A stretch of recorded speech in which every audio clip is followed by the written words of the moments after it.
Good afternoon and welcome everyone to the Morgan Hunt webinar on the topic of how to build a high-performing team for the new era of work. I'm delighted that so many of you have been able to join us for what promises to be a really engaging session. My name is Claire Canary and I'm the director responsible for the Morgan Hunt technology recruitment business. At Morgan Hunt, we are working hard to support organisations and individuals as we all navigate our way through these challenging times.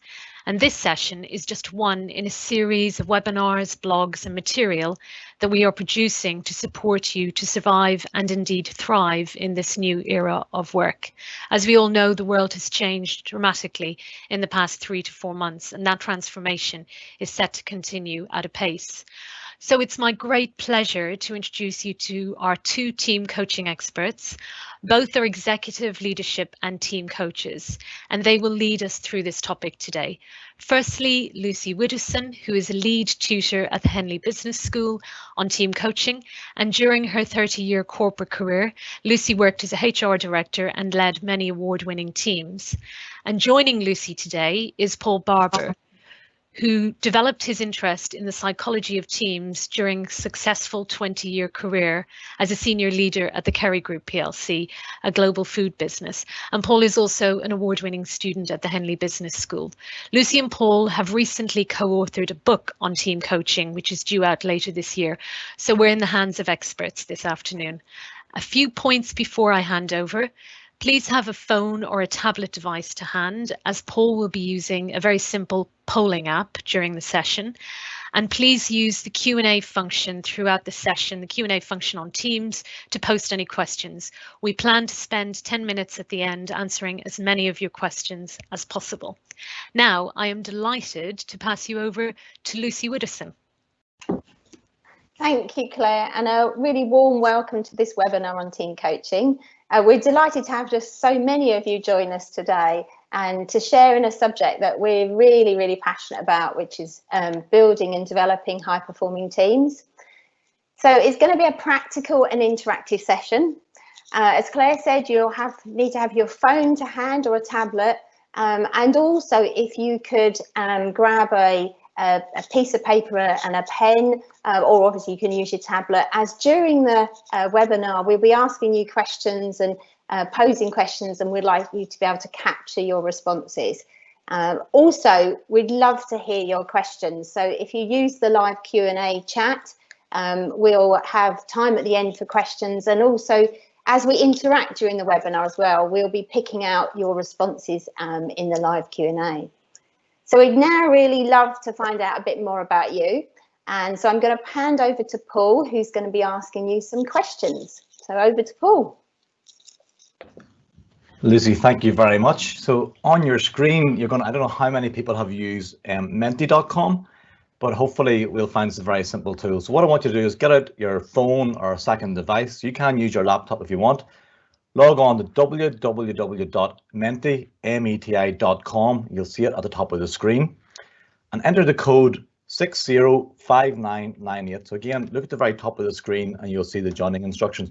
I'm going to do it at the same time. Can you minimize the Teams window, please? Okay. So I'm going to do it at the exact same time, so I know it's working okay. 605998. Okay. So the first question, I'm logged in here, so hopefully as many people as possible logged in. If you can't get it to work, please feel free to share in the live Q&A box. But if you can get Menti to work, that'd be fantastic. So the first question, what have been your guilty pleasures during lockdown? So you can put up the 3 entries, and if you just enter them in, and we'll start to see them arrive on the screen. Just hit submit once you have them entered in. Okay.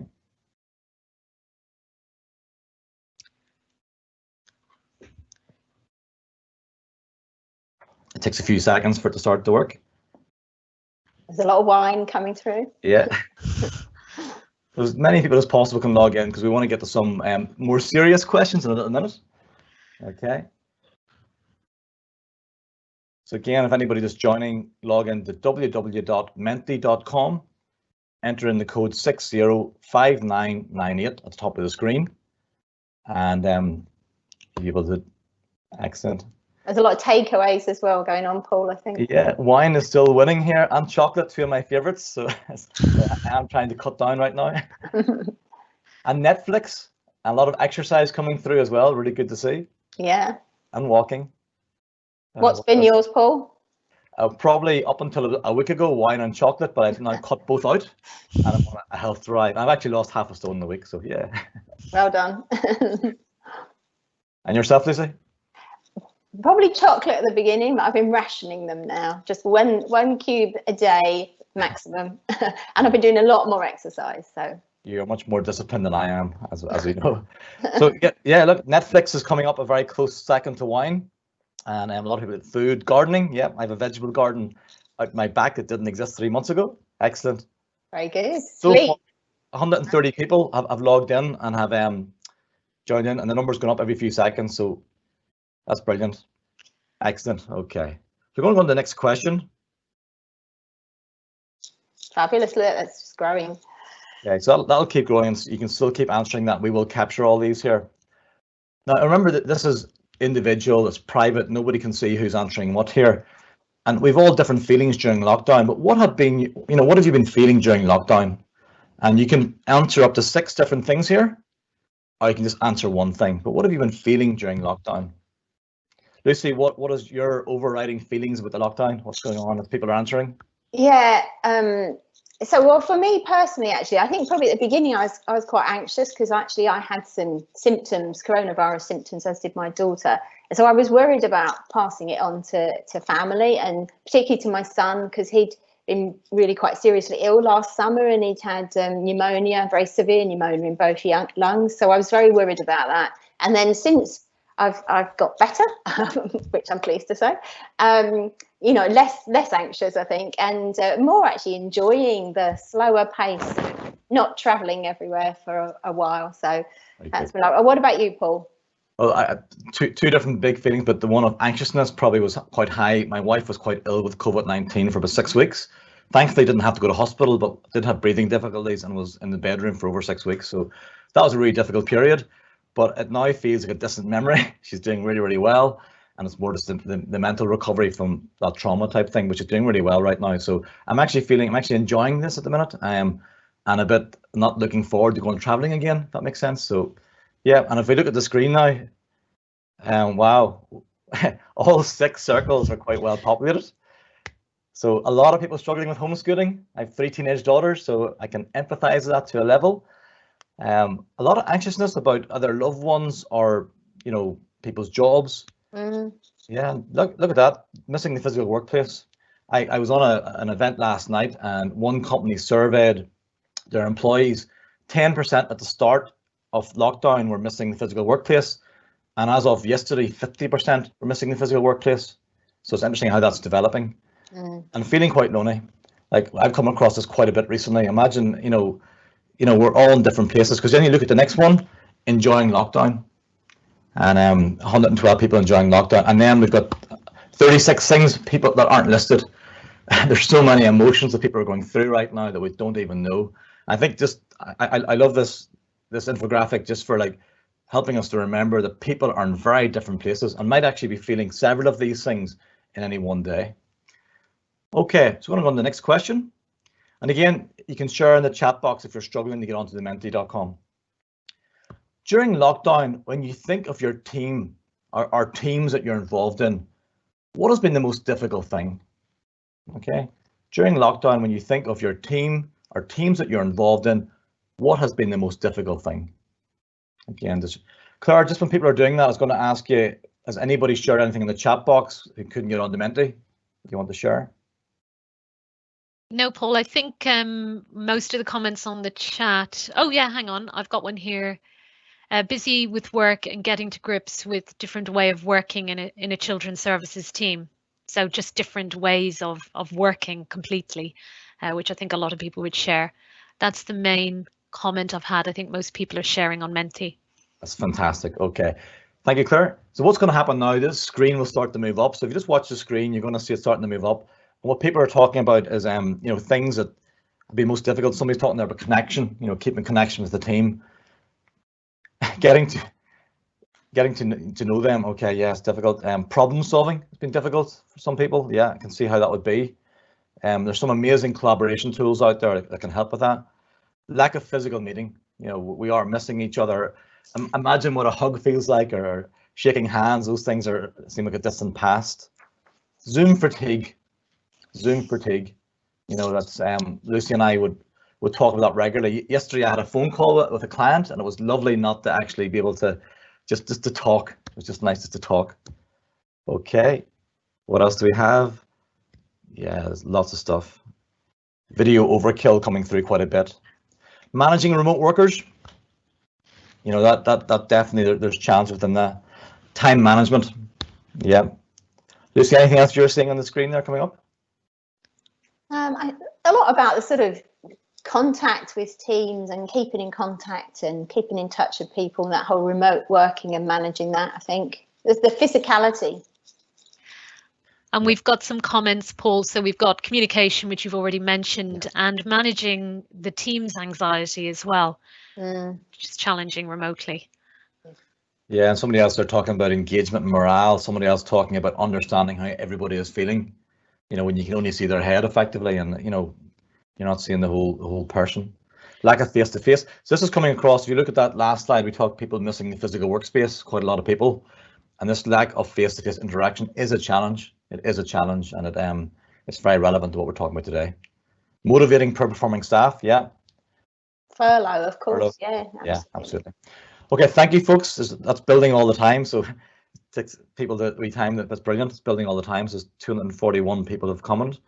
We're now going to go to the next question, and then we'll go on to the main presentation. During lockdown, what have you learned when working with your team or other teams you're involved in that you want to continue in your new world of work? You know, what has been great that you want to bring forward? Okay, and this is not an idea for people to share their thinking of what they've really learned. Okay, so we've a lot of people coming through with flexibility, trust. Yeah, absolutely. Okay, so this takes a little bit of time to get going. Okay, how resilient and creative people are. Yeah, absolutely. Okay, internet connection. Interesting one. I have been on 4 calls, and the biggest fear right now for Lucy and I, and today, is that I'm playing this PowerPoint off my it's meant to be off my machine. If the internet goes down, what happens? And I've heard of this happening to people. Let's hope that doesn't happen today. But it can be a real challenge. Daily huddle, people like that. I've heard a lot of people talk about that. Daily team catch-up, somebody else has said. Okay. And there's a lot of learnings there from the whole world of Agile, where they get around the board and they talk every day, and it's, you know, there's a lot of learnings that we've been bringing this into how we've been working.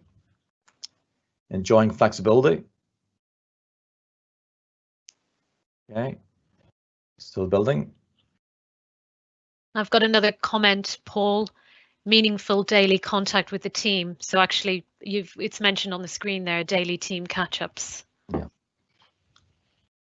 And there's a lot of people here talking about the daily catch-ups piece, but also the flexibility. And in my experience of talking to leaders in the last period of time, every company's in a different place with this here. Some people towards the future are going to embrace flexibility.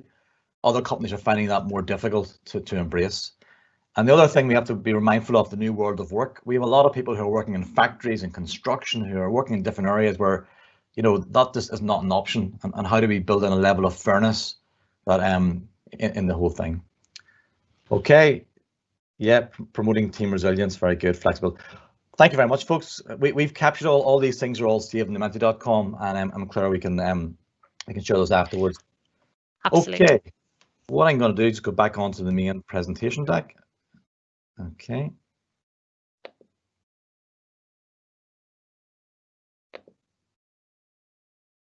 I'm going to hand over to Lucy. Great. Thank you, Paul. And thanks everyone for sharing your responses there. So some really interesting insights. So I'm going to share with you our journey today. So obviously we've got to know you a bit better. And we're going to then start to talk about, why develop high performing teams? What is team coaching? So hopefully to answer some of the confusion around that. Then we're going to share a model and framework to use for coaching teams. And then 3 practical tools that you can use with your teams in the new world of work. And then finally, we're going to talk a little bit about how we help teams and any questions you've got. So that's our roadmap for today. So we're going to start with why develop high-performing teams. Okay. So a piece of research by Price and Toy in 2017 looked at, what were the business benefits of developing high-performing teams, and they took 3,000 teams as part of their research, and they found that where organisations had high-performing teams, they realised a 23% increase in economic return. Where teams had a clear purpose and line of sight of company goals, they realised a 29% increase in financial return.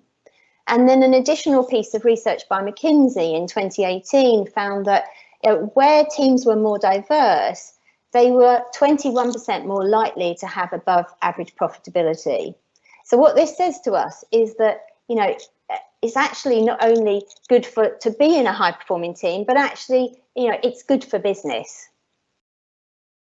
I'm going to pass to Paul, and Paul's going to explain a bit more about what is team coaching.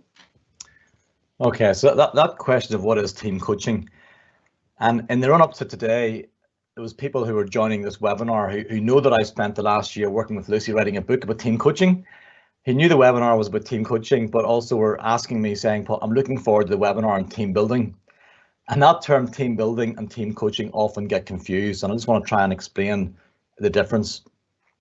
And if you think of team building, you've all probably been on team building events. Okay, the off-site for a day, it could be doing psychometrics together for a day, it could be anything. And you've probably some great memories from those events, and they can play a really important role. But all of the research we've looked at says that team building can have a limited long-term effect. And the reason for that is we get back to the office and we forget a lot of the things, and we don't embed the changes. So team coaching looks a lot less like this and a lot more like this. Now you might say that, Paul, that looks a little bit boring in the office and we're in a room, but it is a different type of team development, which we'll go on to explain now. It's still fun too. It's still absolutely, yeah, just to say it's absolutely fun. So just to explain the definition of team coaching, Lucy and I have looked at all the research over the last 20 years, and we put together this definition that you can now see on the screen. So if you can just read that, and you can get a feel for what it is. But I'm going to explain there's 7 key elements to this definition of what is team coaching. And the first bit is that it's about coaching activity. So anybody that's on this call that's had one-to-one coaching will know that coaching is about asking questions and about you going on a journey yourself, about taking ownership and responsibility for your own development. And that's very much what happens with the team. The second thing is this area of helping teams to work together, the team itself, with other teams in the organization and other stakeholders, and then within the wider environment. A lot of people refer to this as the system. We haven't used that word in a definition, but the wider system. And Jenner McChrystal, 2015, wrote a book called Team of Teams. And team coaching is not just about the team. It's about how the team interacts with other teams, both within the organization and across different organizations, and the wider environment that it exists in. The third thing is about creating lasting change. I said about team building there, it could be a little like a one-off type thing or a couple of events. Team coaching happens over a number of interventions over a period of time. It's about embedding a journey of change. And then we're going to talk about this point later on in quite a lot of detail. It's about developing safe and trusting relationships. And this is about developing enough trust that you can have the difficult conversations that you have to have. It's not that everything's all rosy and dandy. You will have difficult conversations in this journey, but you develop enough trust that you can do that. And then better ways of working. Really importantly, team coaching is about getting down to what the work is. It's not unusual for Lucy or I, when doing team coaching, to actually work along with the team and observe the team in action. It's about the team when it's doing its work. It's not some theory, it's real stuff. And then new thinking. Again, anybody who's experienced one-to-one coaching, it can really just help you transform your mind and your thinking, your level of creativity, what you believe about yourself, all those different things. And team coaching releases new thinking in terms of how it works. And last, but by no means least, is this area of maximizing the area of collective potential, collective purpose, and collective performance goals. And I said the word collective 3 times. I make no apology for that. And the whole thing here is that it's about what the team can do together that I would find very, very difficult to do if it was apart. You know, what is a unique challenge that that team is faced with that only that group of people coming together to form a team can actually get to? And you have the performance goals to make sure you're actually getting behind your purpose. Okay, so hopefully that explains what team coaching is in as simple a way as possible, and hopefully that's helpful. I'm now going to hand over to Lucy, who's going to talk about creating the team edge model. Okay, so I'm going to now share a framework and a model for developing high-performing teams. And so if we could just click on, Paul. No problems. That's okay. So from leading and working with teams over the last 25 years and some much deeper research into the characteristics of high-performing teams, we've developed a framework and model with 7 key characteristics. Now, we've written 85,000 words on this, and I'm going to share it with you in about 2 or 3. So obviously there's a lot more to it, but it's just a really top line feel really for the model, for the framework. So Paul's going to pop up framework, fabulous. So there, as we said, there's 7 key characteristics. The first is purpose. So this is about, why does this team exist? What is ultimately this team trying to achieve? And then how does the purpose link to its strategy and its goals? Next is around identity. So that's about how does the team want to be known or described? What is its unique identity that binds this team together? Values and beliefs is about what is it this team needs to value or believe in order to achieve its purpose. What's important to this team?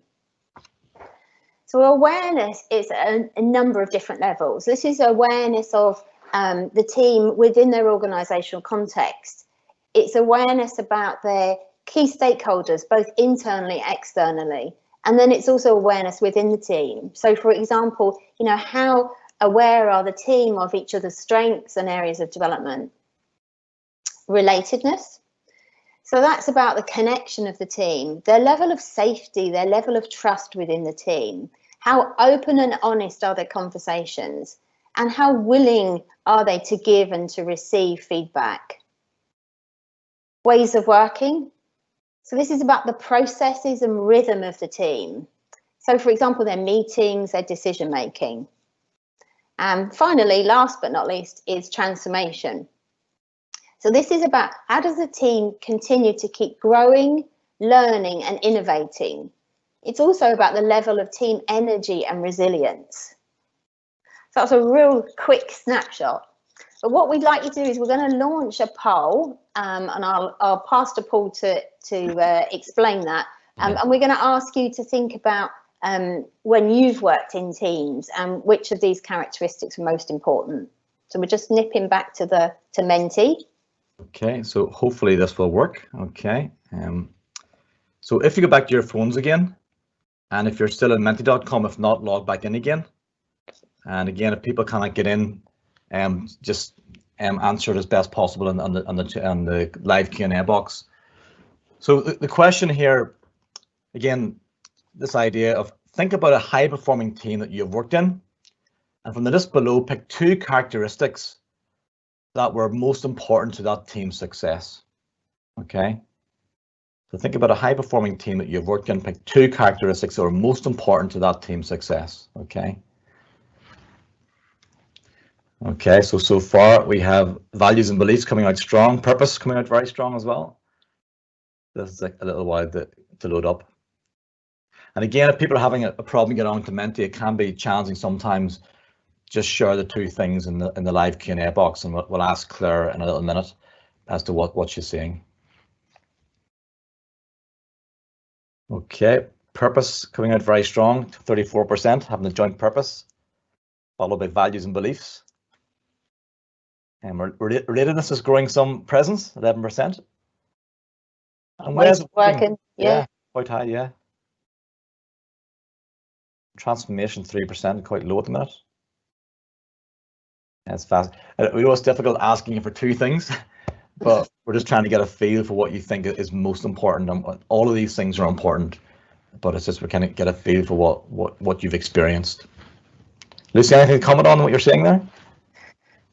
Yeah, I mean, similar, Paul, really. You know, purpose is coming out strong, and values and beliefs, as we talked about. And it's interesting, actually, because transformation, that did come out in my research. So I conducted some research around using this framework in a high street retailer, and they reported three things really that came out. So I interviewed team leaders and team coaches who'd gone through a Creating the Team Age program, and so they sort of talked about purpose really had shifted, helped shift team effectiveness.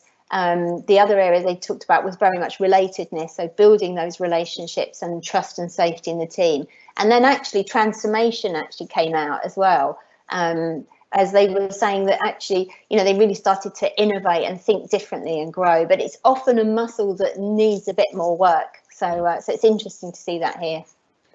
Claire, I'm just conscious, is there somebody mightn't be able to get onto it? So Yes. anything in the Q&A box people are sharing? Yes, there is. So values and identity, relatedness and identity, common goal, clear direction, value and purpose again, values, belief and purpose. So a bit of a spread, really. Very good. Thank you.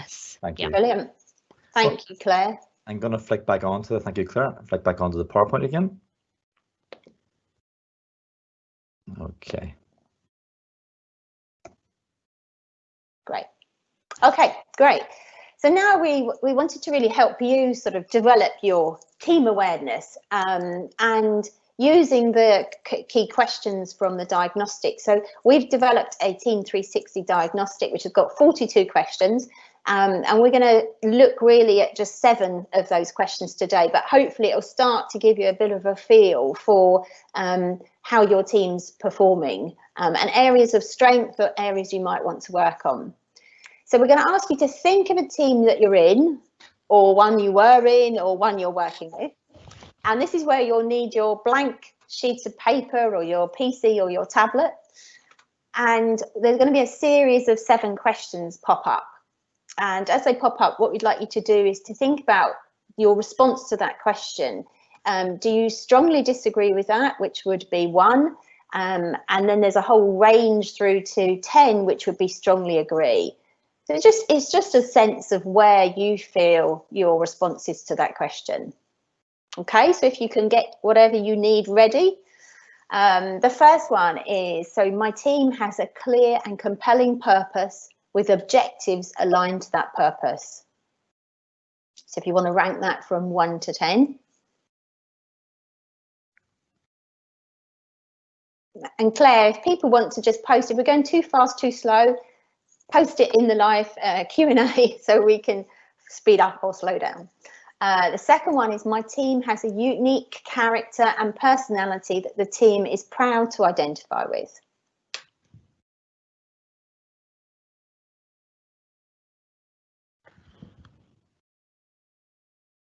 Okay, Paul, should we do the next one? Yeah, good. My team's values and beliefs shine through in all its work projects.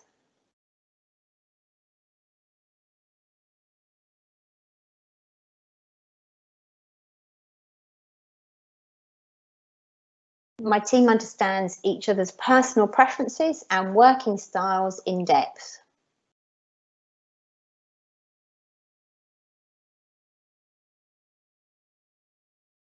My team's relationships are built on trust. We are open and honest with each other.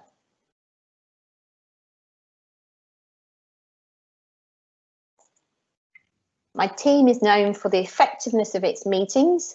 They are thought-provoking, engaging, and always result in a clear set of actions.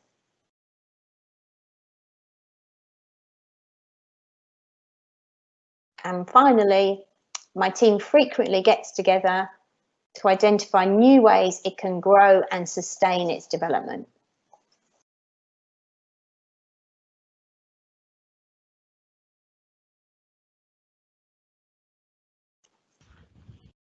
Okay, So hopefully you've got some responses to those questions. Now what we'd like you to do is have a look at those and think about, from those questions, what are the areas of strength that have come out and what are the areas to work on? So areas of strength, areas to work on. And we're just going to come off share for a moment, and Claire's going to share with us what comes up in the live Q&A. So if you could post some of those in the live Q&A, please, those areas of strength and areas to work on.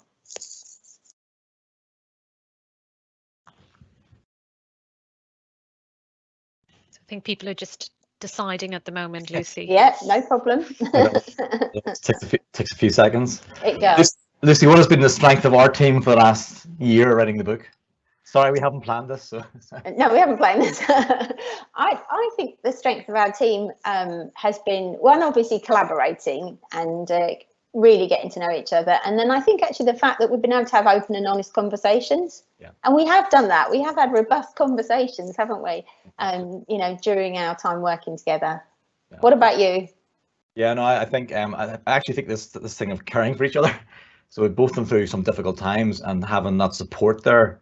But after the support, we always got down to the hard work. So we always took time to connect at the start of every call, and then we got down to the hard work. So I think that piece of just really, really strong support for each other and then working hard.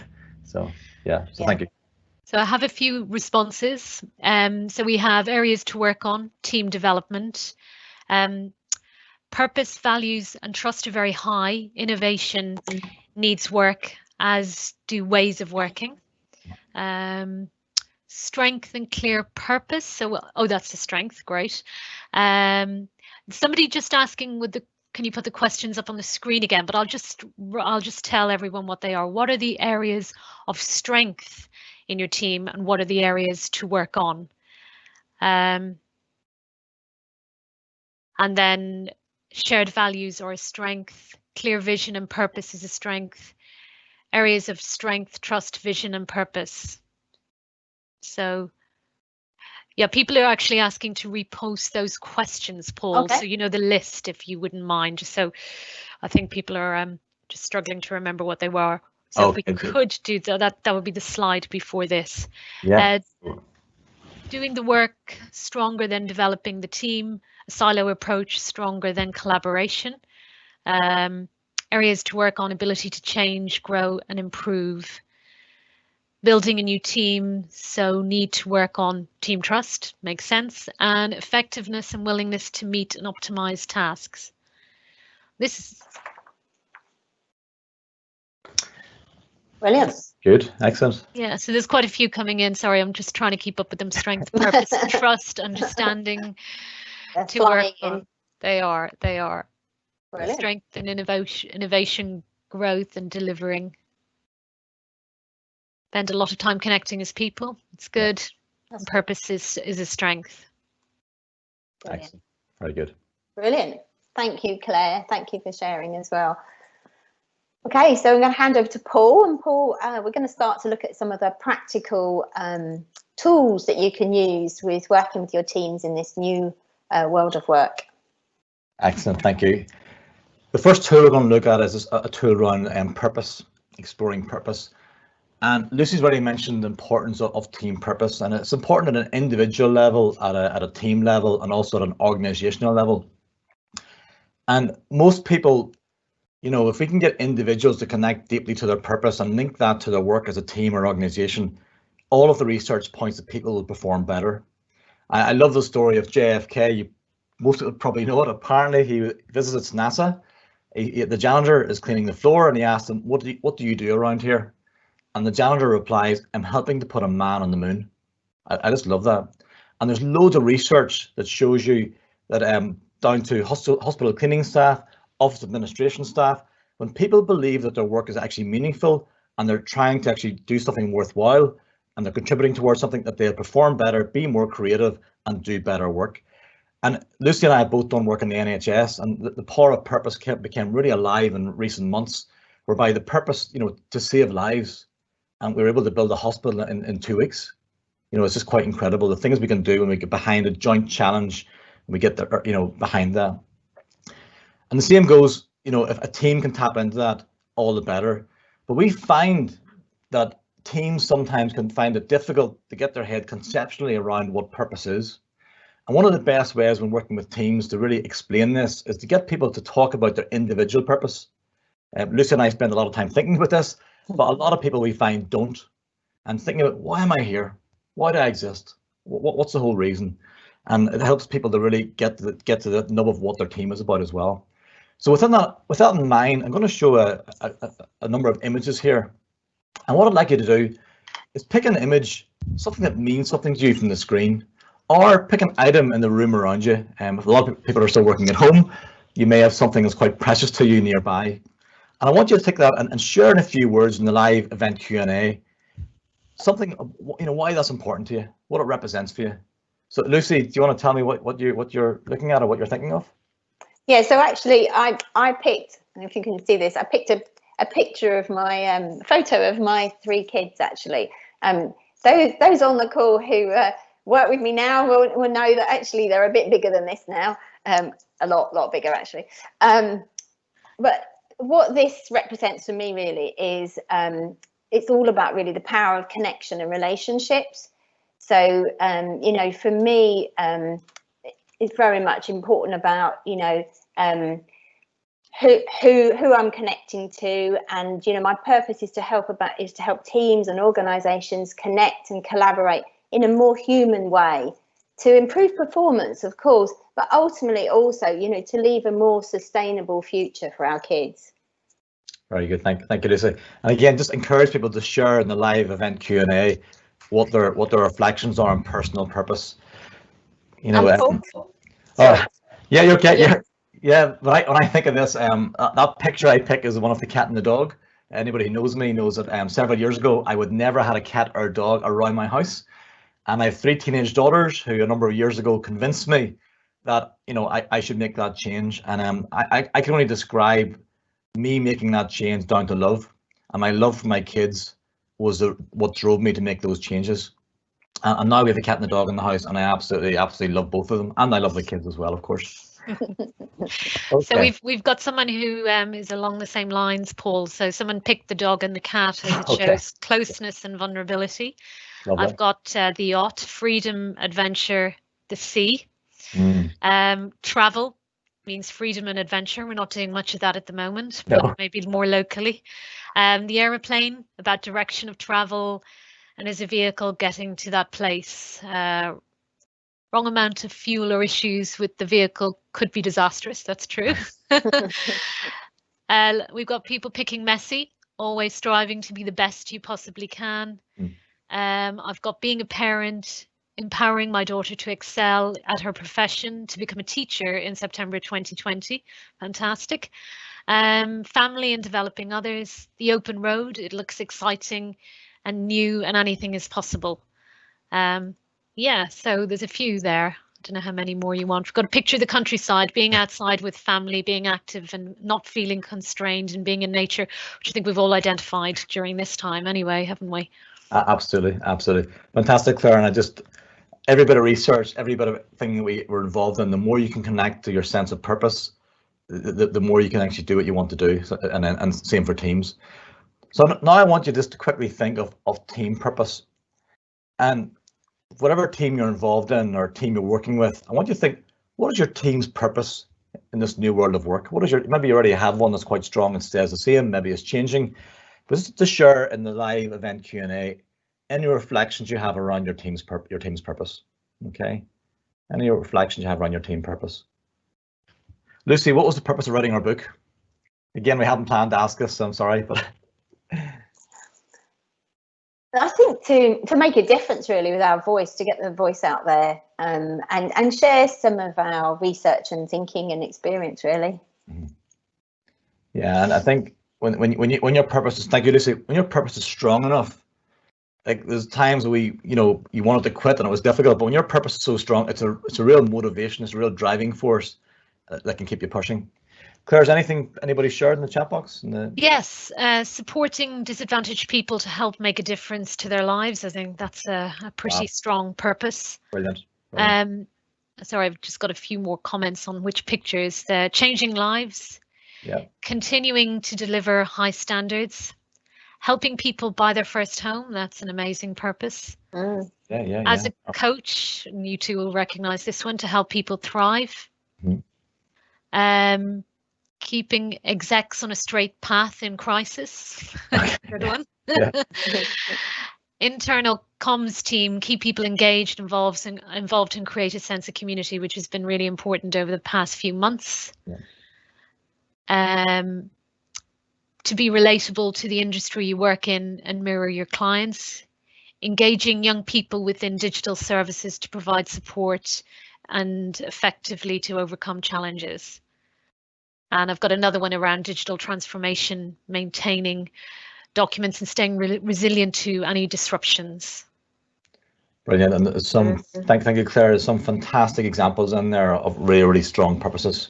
So we would encourage every team to have a team purpose, and a lot of teams that come across do not have that, but it's something that is really important to develop as part of the team coaching journey. Okay, the second tool we're going to look at is a tool around team relatedness. If you look at this image on the screen, this may describe a team that you're in currently, have been in, or one that you're working with. And you've got one person there with their head outside the circle, and you don't know if they're in the team or not in the team. You've got people upside down, side rows, they're all going different directions. They're not aligned behind a joint challenge, a joint purpose. And they're working at different values.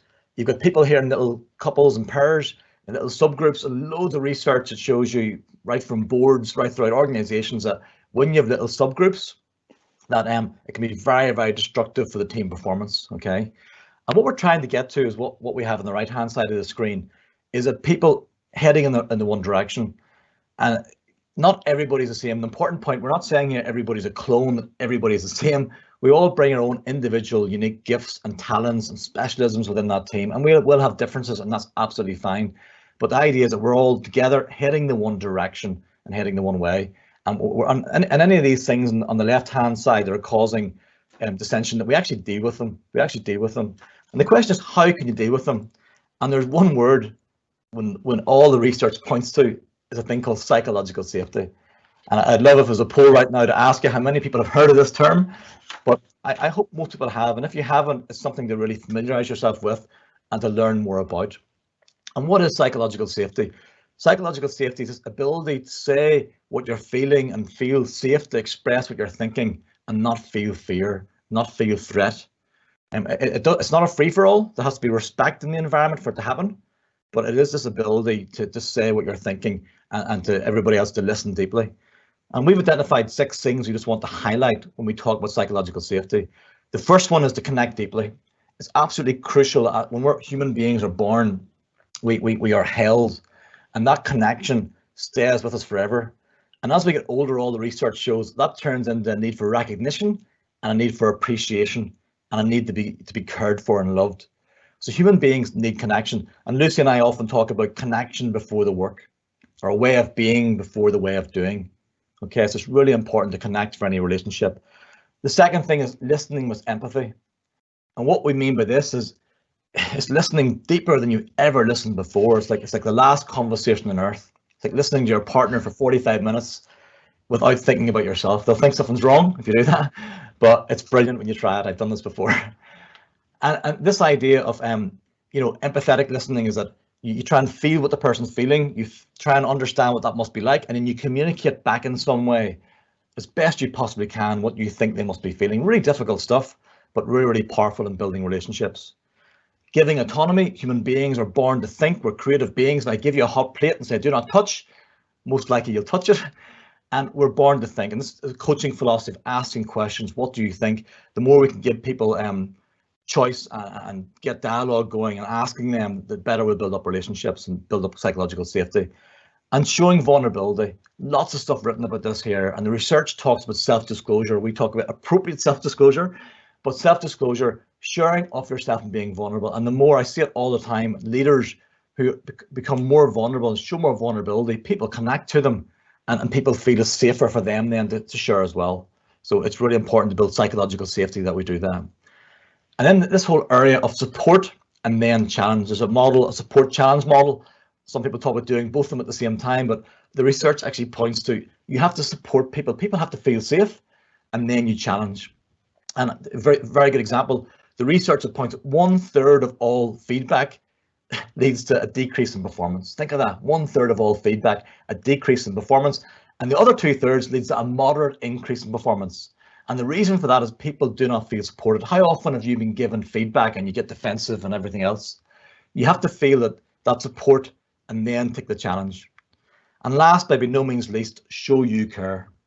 And what we talk about here, the research talks about unconditional positive regard, or positive regard towards other people, your intent towards other people. Human beings, we are experts at sensing danger. Our brain is currently scanning all the time for threat. If we feel threat at all, we do not feel safe. But if the intention of the other person feels pure towards us, that they want the best for us, even if it's a difficult conversation, we respond to that, okay? Now, what I want you to reflect on, put up these 6 things on the right-hand side of the screen. Think of a team member. Now, if they're currently in this particular webinar, you might want to share this on the screen because you mightn't feel psychologically safe to do that, or you might.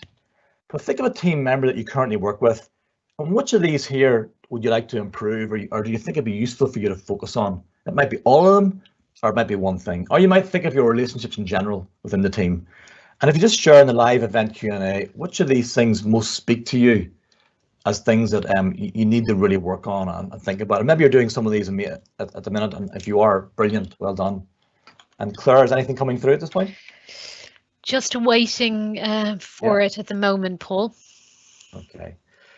So that you know, if you're to sum up all of those things, psychological safety, it's this idea of I heard somebody speaking one time and they said that the brain is scanning the environment 5 to 8 times per second for threat. So imagine we're just trying to stay alive as human beings. We need to be able to create safe environments for these difficult conversations to take place. So I've got some comments, Paul. Support them, then challenge, connect deeply, listen with empathy, apologies, always quick to jump in and try and support and solve other problems, connect deeply, give autonomy, listening with empathy and support before challenge. Listening with empathy is coming out a lot, showing vulnerability. It's a challenge at the moment because leaders are making decisions and it's stressful all around. Support them, then challenge. A team member is great and ready for more, but feels low in confidence. Thank you, Claire. And the support then challenge coming across quite strongly, and it's a really, really important point. Really important point. Thank you, folks. We're going to now head on to the last and final tool. Okay, so over to Lucy. Okay, great. Thank you, Paul. So we're now going to look at the final tool, which is around sort of showing vulnerability. So Paul's talked about the importance of team relatedness. This definitely came up as a finding in my research. And, you know, one of the key areas really that can help build relatedness is to start showing, you know, more vulnerability as both leaders and in teams. You know, and when I've worked with teams and the leader has started to show more vulnerability, it's been like a massive catalyst for other people then opening up. And then that's really led to more open and honest and robust conversations. So we're going to share a tool with you. We'd like you to pick a number just in your head from 1 to 15. Paul, if you think about a number for yourself. Okay, yep. Okay, and I've got one. Excellent. Okay, hopefully you've all got a number. Okay, and then we're going to move on to the next slide. So then you'll find a question that relates to that number. Okay. So, Paul, which number did you pick? I picked up number 4. If you could create a mission statement, what would it be? Okay, so let's just come back to that. So if you want to just find that number for yourself, and then if you want to post whatever you're comfortable to post in the live Q&A, you don't have to share everything, but just any sense or anything you're happy to share in the Q&A around your answer to any of the questions you chose. So Paul, what was your response to your question? Well, that one about a mission, I think of the whole area of love and collaboration. And I grew up in Northern Ireland in a difficult enough environment whereby there wasn't a lot of love between different communities and there wasn't a lot of collaboration. And that led to a conflict, and that's borne quite heavily in me as who I am. So the importance of love and collaboration would be my mission if I was to describe that. Okay, brilliant. Thank you, Paul. Yourself, what are you thinking yourself? Which one?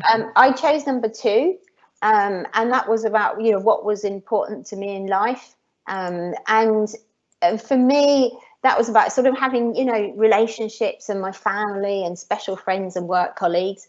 I've now lost both my parents and my lovely mum only at the end of last year. And so for me, I think it's highlighted that those relationships are even more important, and that you want to spend time with people that you love and bring joy to your life as well. So absolutely, Lucy, thank you for sharing that, Lucy. Thank you. Thank you. Claire, what are we seeing in the chat box? Yeah, Lucy, somebody else like you, number 2, happiness. We spend a lot of time at work. Number 9, what would people say about you? People would say I helped others and cared about them. 7, firm but fair with everyone. I haven't got a number on that. 13, what drains your energy? The lack of leadership in my organization means that constantly making that up to the team below, so overcompensating for that, which is challenging. Number 7, what qualities do you have that you value? Trust and honesty, and somebody else has answered that, resilience and empathy. Number 12, describing where you are now in your life. In general, happy place, but want to grow and have more purpose professionally. So that's a range. Brilliant. Thank you, Claire. Thanks for sharing, everyone, and thanks for showing some vulnerability in sharing. Fabulous. Okay, so final piece really is we're going to move shortly into questions, and we're often asked questions around what is some of the work we do around teams. So we thought we'd preempt that very quickly with just sharing a little bit about what we do with teams, and then we're going to move into questions. So start posting your questions, and then Claire will pick those up. So really around teams, we do sort of 3 key things. 1 is to develop team coaching programs. 2 is to run sort of bite-sized team sessions physically and virtually, and 3 is to do team coach development. So looking at the first area, you've heard quite a bit around the 7 characteristics. So we work with teams really to understand what their needs are, what the needs for the team, diagnose those, use 360 diagnostics or interviews, and then develop with them in partnership with the team and the team leader a series of interventions. And so that's a little bit about team coach programs. Bite-sized team sessions, a whole range there, but really they range from wellness and resilience through to diversity inclusion in teams, and really developing inclusive behaviours in teams. And more recently, we're being asked for sessions around team leadership in a virtual world. So it's obviously a growing need. And then finally is team coach development. So we develop team coaches, both external team coaches, but also internal team coaches, to be able to run team coaching and be able to be accredited to use the Creating the Team Edge. And we've trained coaches in a whole range of different organisations, through from banking and retail to the care sector. So that's a really quick whistle-stop tour. And now we're going to move into what questions you've got. Okay, I think we're going to come off the camera as well, off the PowerPoint. Thank you, Lucy. Thank you, Claire. So if anyone, like Lucy says, has any more questions, please do post those. So I do have a couple, Lucy, that I'll start off with. So somebody has posted, how can you express psychological safety when you're scared of being made redundant or making people in your team, I presume, redundant? So how would that work? I'll answer that if you don't mind. Sure. I unfortunately, and there might be some people from where I used to work, one of my last big tasks was making quite a lot of people redundant. And I think you have to create psychological safety in everything you do, every communication, every word you use, every interaction, every meeting you have. And yes, there's the legal process we have to use from an HR point of view, but we have to keep on making sure, where's the heart in that? What are the people feeling? What are they thinking? And I think you can do it. You can do it. But it's very, very, very difficult. But you have to constantly think of it all the time. Great, thank you, Paul. I've got another one. How to best manage an owner leader who is not a strong team player themselves? Okay. So how to manage a owner leader who's not a strong team player themselves? Okay, so that's quite a challenging question probably to answer on this. Well, if you've created that relatedness in the team, you've created that psychological safety, then actually you would have a culture of open and honest conversations. And so that's the foundation, really. And that's what we do when we're working with teams, is we get them to start to build that. And so actually, we run feedback exercises where people are giving each other and receiving, so it's absolutely two-way, open and honest feedback. So I would say that is a key area really to develop. And every single organisation I'm working with at the moment is talking about wanting to develop this feedback muscle. Yeah. So that's very much, and not just sideways, upwards, below feedback as well. So it's being courageous as well. Thank you, Lucy. That is a big question. I've got another one here. So if there is a team member who has different personal purpose, set of values and agenda for life, where the organisation is simply a stepping stone, how do you keep that team member motivated? So they're obviously on a different path potentially to the rest of the team. Any tips on that? Yeah, just one thing I mentioned that was that when we looked at the research on purpose, the more you can find something about that individual that can link to the purpose of, if they can link some aspect of what they're about, just even some aspect of their job, it might even be 20% of their job, it helps. But you will get people who will not be aligned to the overall purpose of what the team or the organization are trying to do. But it's trying to look for that. What is that little piece that you can find that gives them some level of connection to it? And over time, if people are not connected to the purpose and values of an organization, there will be a disconnect. And over time, that will take care of itself in terms of disconnection and eventually coming apart. Thank you, Paul. And I've got another question here related to remote working. So with remote working, do we need to change the way we work with our teams, or do you think the same principles remain the same? So I would say, a lot of the principles are the same actually, and it's thinking creatively about that. So, when we started first working with teams more virtually, is, everyone's been thinking, well, I can only be on, Zoom or Teams for this exercise or interaction. Well, actually, you've still got physical world around you. You can still be creative and use creativity, use breakouts. Some teams I've been working with, sometimes they've just paused and actually got on the phone and had a conversation with each other. It's as sometimes as simple as that. So I think it's absolutely using some of those same principles, and in a virtual world I think they're even more important, because you're absolutely needing to make sure that connection's there so people don't feel disconnected or remote from the team. Thank you, Lucy. So I've got another couple related to redundancies. I think we might be at time now, Claire. I think conscious. We are, yeah. Shall I just ask one then? And it's about motivating and transforming a team, maybe the staff that are left that stay, and will be sensitive to those that perhaps have left. So picking those staff up perhaps post redundancy. Yeah, I just mentioned something on that again. Unfortunately, more experience than what I'd like, but there's something about the story you tell, and not to ignore the past. We mentioned earlier on about this whole idea of the wider system, and when you're working with any team, every team has a history. Every team has a history, and you have to recognize the people in the past that contributed to that team, who done what, everything, and you don't forget about that, and you honor that past, and that's absolutely crucial for moving forward. So yes, you focus, because people sometimes focus very much on what we have to do going forward, and that's very, very important. But honouring the history of the team, I would say, is probably one of the most things that get forgotten about so much. And if that means, whatever that means, it should be done. Great, thank you, Paul. I'm aware that we're at 1 o'clock now, everybody.